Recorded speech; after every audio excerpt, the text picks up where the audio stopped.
Alors aujourd'hui, vidéo sur le bonheur, sur qu'est-ce que c'est être heureux, comment être heureux et quelle illusion dans votre tête vous fait croire que le bonheur est pour plus tard. Alors on va voir comment être heureux avec 4 exemples.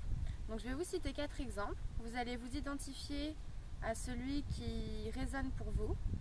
Donc les 4 exemples sont accomplir de grandes choses, avoir de l'argent, être connu ou vivre simplement. Donc est-ce que pour vous, le bonheur, ce sera d'accomplir de grandes choses, par exemple comme Elon Musk, d'avoir plein d'argent, de coloniser je sais pas, l'espace, de mettre des navettes spatiales tout autour de la Terre, enfin vraiment de conquérir. Alors est-ce que si vous vous reconnaissez dans ça, choisissez le 1. Est-ce que pour vous c'est d'avoir de l'argent, donc soit de gagner au loto donc, par la chance, ou soit d'accomplir des choses et après d'être très riche? Est-ce que pour vous, vous pensez que le jour où vous serez enfin heureux, ce sera le jour où votre compte en banque aura 6 zéros, 7 zéros, 8 zéros, 10 zéros ou 9 zéros? Donc est-ce que c'est le 2?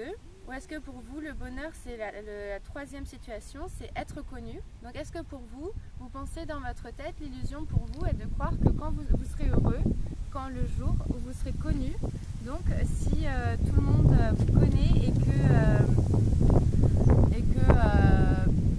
tout le monde vous aime dans le monde, est-ce que vous pensez que ce jour-là vous serez heureux? Ou est-ce que c'est la 4e situation? Est-ce que vous pensez que vous serez heureux quand vous vivrez simplement? Choisissez l'un des 4.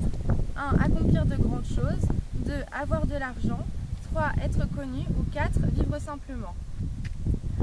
Donc maintenant je vais vous donner quelques pistes de réflexion.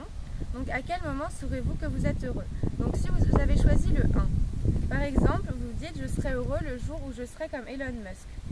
Donc Elon Musk c'est quelqu'un qui a beaucoup d'argent, qui est milliardaire ou millionnaire ou je sais pas, et qui a plein de projets. Donc le jour où vous l'aurez fait, est-ce que ça changera votre vie de tous les jours? Est-ce que vous voulez faire ça pour vous sentir fier, pour avoir une bonne estime de vous-même? Alors peut-être que le jour où vous aurez accompli quelque chose, ça peut être par exemple réussir un projet, mais une fois que le projet est terminé, peut-être que vous serez heureux pendant 6 mois à 1 an parce que vous vous direz j'ai accompli cela, mais après qu'en est-il sur la durée et sur la vie de tous les jours? Est-ce que ça va changer le moment où vous allez rentrer à la maison? Vous aurez toujours la même famille, vous aurez toujours peut-être les mêmes amis ou des nouveaux, mais qu'est-ce que ça va changer dans votre vie de tous les jours? Est-ce que ça va complètement transformer tous les niveaux de votre vie? C'est ça ma question.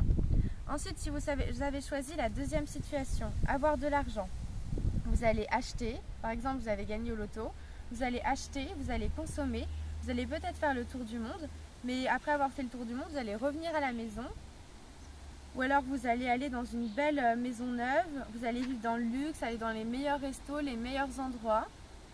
Mais est-ce qu'à un moment vous n'allez pas être lassé par le luxe? Et qu'est-ce que vous allez faire? Qu'est-ce qui va vous remplir le cœur et l'esprit? Ensuite, la 3e situation, si vous êtes connu, peut-être que ça va booster votre estime de soi, votre estime de vous-même. Mais est-ce que vous n'allez pas être lassé d'être surveillé par tout le monde? Vous allez perdre votre liberté de l'anonymat et les autres vous aimeront pour une image que vous faites voir, mais pas pour ce que vous êtes réellement. Donc finalement, qu'est-ce qui amène le vrai bonheur? Maintenant passons à la 4e situation, vivre simplement. Je pense que c'est la situation que les gens ont le moins choisi. Donc vivre simplement, c'est savourer chaque petite chose de la vie, avoir de la gratitude pour chaque petit moment de bonheur et être content de ce qu'on a. Et avoir de bonnes relations sociales et avoir le nécessaire. Bien sûr, vivre simplement, ça veut dire avoir le nécessaire, avoir assez à manger, avoir un toit, avoir un métier, juste certaines choses, mais avoir le nécessaire sans avoir trop. Alors maintenant, vous allez faire le point sur votre vie. Qu'est-ce qui vous a causé le plus de malheur dans votre vie et qu'est-ce qui vous a causé le plus de bonheur?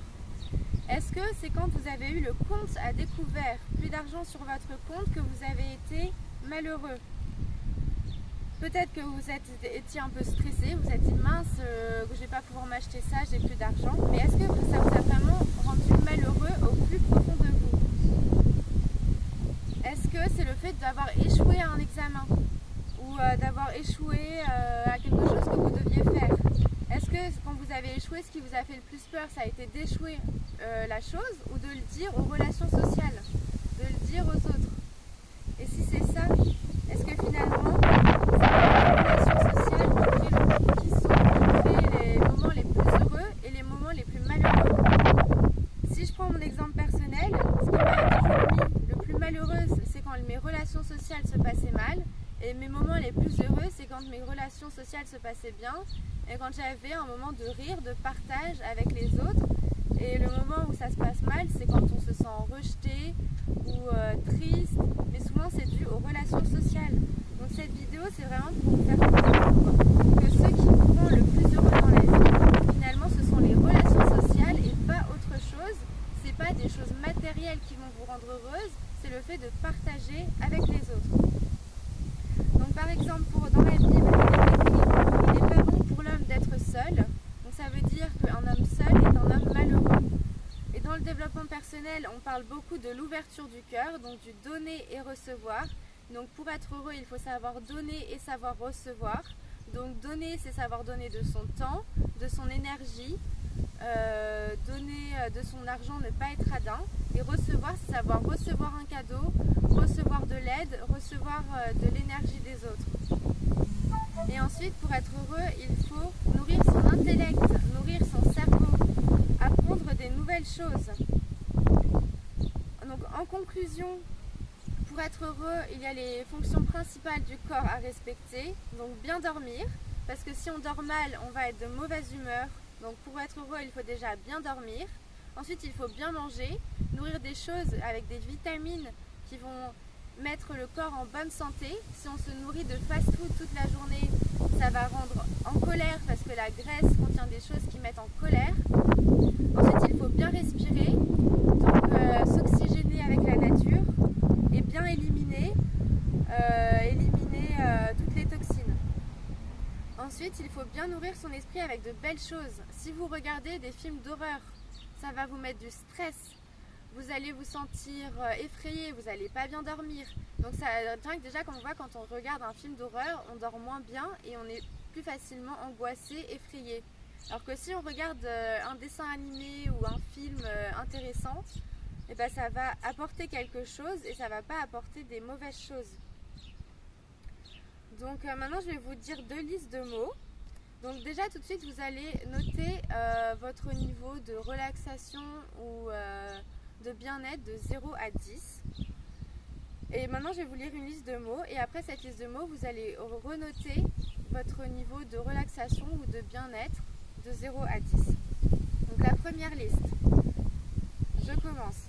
Triste, mépris, haine, laideur, violent, peur, angoisse, phobie, douleur, souffrance.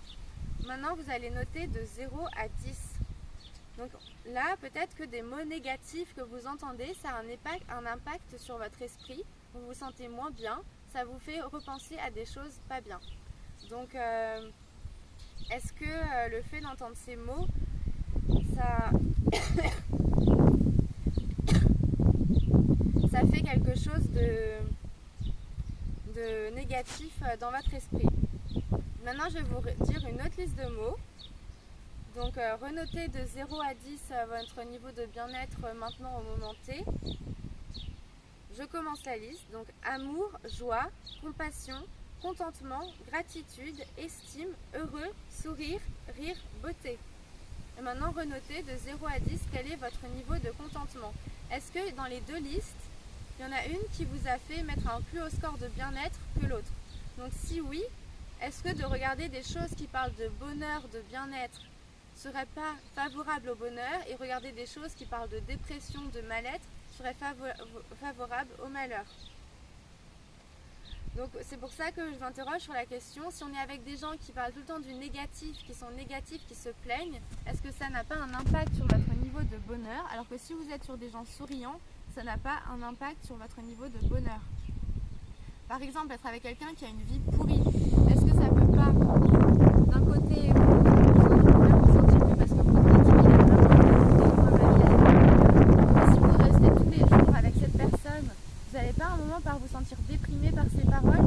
Et si vous êtes à côté de quelqu'un qui a une vie plutôt bien, qui est heureux, vous allez peut-être vous comparer et vous dire pourquoi il est autant heureux, mais cette personne va peut-être booster votre niveau de bonheur et vous faire dire je rigole avec cette personne, on fait des choses intéressantes, cette personne est intéressante. Donc finalement pour le bonheur, ce qui est important, c'est d'avoir des relations sociales nourrissantes avec